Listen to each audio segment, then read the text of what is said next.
High বন্ধুরা, welcome to mini blog. বন্ধুরা, রান্নাবান্না বসিয়ে দিয়েছি। আজ রান্নাবান্না ঝটপট সারবো। দেখো, ডালটা সম্বাদ দিয়েছি আর এক পাশে ভাতও বসিয়ে দিয়েছি।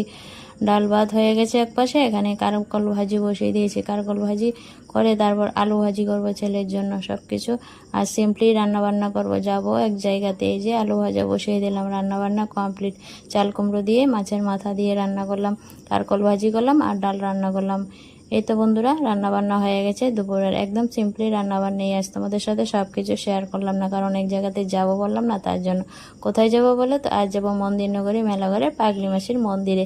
এই তো বন্ধুরা, পাগলি মাসির মন্দিরে চলে আসলাম। আজ পাগলি মাসির প্রয়াণ দিবস, সেই উপলক্ষে আজ অষ্টপ্রহর নাম সংকীর্তন হচ্ছে, মহাপ্রসাদের আয়োজন করা হয়েছে মেলাঘরে পাগলি মাসির মন্দিরে। যারা যারা আসনি অবশ্যই আসবে। আর আজকের ভিডিওটা কেমন লাগলো অবশ্যই কমেন্টে জানিয়ে। তো চলো, নতুন একটা ভিডিওর সাথে আবারও আসছি। টাটা, বাই বাই, ভালো থেকো সবাই, থ্যাংক ইউ।